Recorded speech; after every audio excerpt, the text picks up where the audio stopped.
Hi, நான் Adeeb. Motorola இப்போ லேட்டஸ்ட்டாக பார்த்தீங்கன்னா Moto Edge 30 Ultra, Moto Edge 30 Fusionங்கிற ரெண்டு ஃபோன்ஸை லான்ச் பண்ணியிருக்காங்க. இதில் Moto Edge 30 Ultraங்கிற ஃபோனை பற்றின வீடியோ நம்ம ஏற்கனவே அப்லோட் பண்ணியிருக்கோம். இந்த வீடியோக்கு முன்னாடி தான் நம்ம அப்லோட் பண்ணோம். இது வரைக்கும் நீங்கள் அந்த வீடியோ பார்க்காம இருந்தீங்கன்னா அந்த வீடியோட லிங்கை டிஸ்கிரிப்ஷனில் கொடுக்குறேன், போய் செக் பண்ணி பாருங்கள். நீங்கள் இந்த வீடியோவை ஃபஸ்ட் டைமாக பார்க்குறதா இருந்தீங்கன்னா இந்த சேனலை சப்ஸ்கிரைப் பண்ண மறந்துடாதீங்க. அப்புறமா இந்த வீடியோ பற்றின உங்களோட ஒப்பீனியனை கீழே கமெண்ட் பண்ணவும் மறந்துடாதீங்க. அப்போ நம்ம வீடியோக்குள்ளே போகலாம். Moto Edge 30 Ultraல இருக்கிற மாதிரியான ஒரு டிசைன் தான் இந்த 30 Fusionலயும் மோட்டோ கொடுத்துருக்காங்க. ஃபோனோட பேக் சைடில் பார்த்தீங்கன்னா ஒரு ட்ரிபிள் கேமரா செட்டப் தான் வருது. அப்புறமா ஒரு எல்இடி ஃப்ளாஷும் கொடுத்துருக்காங்க. ஃபோனோட பேக் சைடில் கிளாஸ் பாடி தான் வருது. அலுமினியம் ஃப்ரேம் தான் இதில் யூஸ் பண்ணியிருக்கிறாங்க. இந்த ஃபோன் டோட்டலாக 2 கலர் வேரியண்ட்டில் வருது. Solar gold, cosmic grey. 175 gram தான் இந்த ஃபோனோட ஓவரால் வெயிட் வருது. 7.45 mm தான் இந்த ஃபோனோட திக்னஸ். ஒரு லைட் வெயிட்டான ஃபோன் தான் இந்த Edge 30 Fusionங்கிற ஃபோனு. இந்த ஃபோனோட ஃபிசிக்கல் ஓவர் பார்த்தீங்கன்னா ஃபோனோட ரைட் சைடில் தான் வால்யூம் பட்டனும் பவர் பட்டனும் கொடுத்துருக்காங்க. ஃபோனோட மேலே பார்த்தீங்கன்னா செகண்டரி நாய்ஸ் கேன்சலேஷன் மைக் வருது. அப்புறமா டோல்பி அட்மாஸோட ஒரு பிராண்டிங்கும் கொடுத்துருக்காங்க. இந்த ஃபோனில் பார்த்தீங்கன்னா ஸ்டீரியோ ஸ்பீக்கர் சப்போர்ட் இருக்குது. அப்புறமா டோல்பி அட்மாஸ் சப்போர்ட்டும் இந்த ஒரு ஃபோனில் கொடுத்துருக்காங்க. ஃபோனோட கீழே பார்த்தீங்கன்னா speaker, primary microphone, charging port, sim card slot இதெல்லாம் வருது. இந்த ஃபோனில் பார்த்தீங்கன்னா dual nano sim card slot தான் கொடுத்துருக்காங்க. எக்ஸ்டர்னலாக எக்ஸ்டி கார்டு யூஸ் பண்ணுறதுக்கான ஆப்ஷன் இந்த ஃபோனில் கிடையாது. இந்த ஃபோனில் பார்த்தீங்கன்னா 6.55 இன்ச்சுக்கான full HD plus OLED display தான் இதில் கொடுத்துருக்காங்க. இந்த டிஸ்பிளே பற்றி சொல்லணும்னா ஒரு எட்ஜ் கர்வ்டு டிஸ்பிளே தான் இந்த ஃபோனில் யூஸ் பண்ணியிருக்கிறாங்க. அப்புறமா இந்த டிஸ்பிளேல 144 ஹெட்ஸுக்கான ரீஃப்ரெஷ் ரேட்டும் 360 ஹெட்ஸுக்கான டச் சேமிங் ரேட்டும் கொடுத்துருக்காங்க. கோர்னிங் ஒரு லெஸோட 5 ப்ரொடெக்ஷன் இந்த டிஸ்பிளேல வருது. 1100 நீட்ஸ் தான் இந்த டிஸ்பிளேயோட பீக் பிரைட்னஸ். அப்புறமா இந்த ஃபோனில் in display finger print sensor தான் வருது. ப்ராசஸர் பார்த்தீங்கன்னா கோல்கம் ஸ்னாப்டிராகன் 888+ ப்ராசஸர் தான் இந்த ஃபோனில் யூஸ் பண்ணியிருக்கிறாங்க. இது ஒரு 5G ப்ராசஸர் தான். இந்த ஃபோனில் பார்த்தீங்கன்னா 13 5G பேண்ட்ஸுக்கான சப்போர்ட்டை மோட்டோ கொடுத்துருக்காங்க.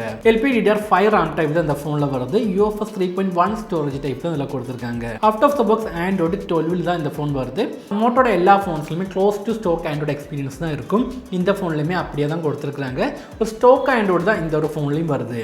அடுத்து அந்த ஃபோனில் வர பேட்டரி பற்றி பார்க்கலாம். 4400 mAhக்கான ஒரு பேட்டரி தான் இந்த ஃபோனில் வருது. 68 வாட்டுக்கான ஃபாஸ்ட் சார்ஜிங் சப்போர்ட்டும் இந்த ஃபோனில் கொடுத்துருக்காங்க.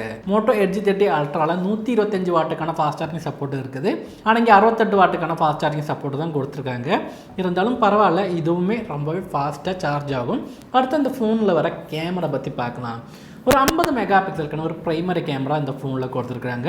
அப்புறமா ஒரு 13 மெகா பிக்சலுக்கான அல்ட்ரா வைட் ஆங்கிள் லென்ஸும் இந்த ஒரு ஃபோனில் வருது. அப்புறமா 2 மெகா பிக்சலுக்கான டெப்த் சென்சர் இந்த ஃபோனில் கொடுத்துருக்காங்க. ஆக்சுவலாக சொல்லணும்னா இந்த 2 மெகா பிக்சலுக்கான டெப்த் சென்சர் சும்மா டம்மி கேமரா தான். எதுக்கு கொடுத்தாங்கன்னே தெரியல. மேபி அந்த Moto Edge 30 Ultra இருக்கிற கேமராவோட அலைன்மெண்ட்டோட டிசைன் இருக்கு இல்லையா, அதில் கொடுத்துருக்க 3 கேமராமே ரொம்ப ரொம்ப யூஸ்ஃபுல்லான கேமரா தான் அதில் கொடுத்துருக்காங்க.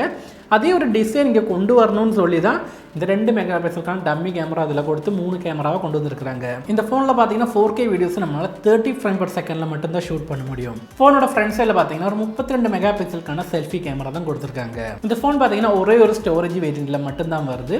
8GB 128GB variant. இதோட ப்ரைஸ் பார்த்தீங்கன்னா 39,999 ரூபாய் தான் வருது. இந்த ஃபோனோட ஃபர்ஸ்ட் சேல் செப்டம்பர் 22 தான் ஸ்டார்ட் ஆகுது. ஃப்ளிப்கார்ட் வழியாக தான் இந்த ஃபோனை நம்மளால் வாங்க முடியும். ஓவரால் இந்த ஃபோனில் பார்த்தீங்கன்னா எல்லாமே பெஸ்ட்டாக கொடுத்துருக்காங்க. டிஸ்பிளே நல்ல டிஸ்பிளே கொடுத்துருக்காங்க. கேர்வ்டு டிஸ்பிளே கொடுத்துருக்காங்க. யூஸ் பண்ணுறதுக்கு செம்மையாக இருக்கும். ஆனால் இந்த ஃபோனை யூஸ் பண்ணும்போது ரொம்ப பார்த்து யூஸ் பண்ணும். ஏன்னா அதில் எட்ஜ் டிஸ்பிளே வருது. சப்போஸ் எங்கேயாவது இடித்து சின்னதாக ஸ்க்ராட்ச் வந்தால் கூட இந்த டிஸ்பிளே மாற்றுறதுக்கு நல்ல ரைட்டை கொடுக்க வேண்டி வரும். மோட்டோட இந்த எட்ஜ் டிஸ்பிளேக்கு மட்டும் இல்லை, எல்லா எட்ஜ் டிஸ்பிளேயோட ப்ரைஸுமே ரொம்பவே ஜாஸ்தியாக தான் இருக்கும். ஆனால் யூஸ் பண்ணுறதுக்கு இந்த ஒரு எட்ஜ் டிஸ்பிளே நல்லா தான் இருக்கும்.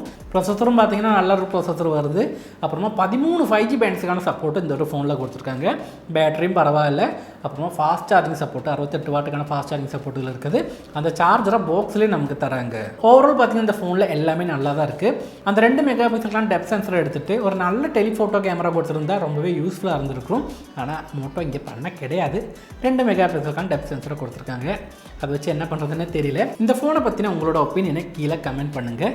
அப்புறமா இந்த வீடியோ பற்றின உங்களோட ஒப்பீனியனும் கீழே கமெண்ட் பண்ணுங்கள். அப்போ இவ்வளோ தான் இந்த வீடியோ உங்களுக்கு பிடிச்சிருக்குன்னு நினைக்கிறேன். அப்போ நம்ம அடுத்த வீடியோவில் பார்க்கலாம். பாய்.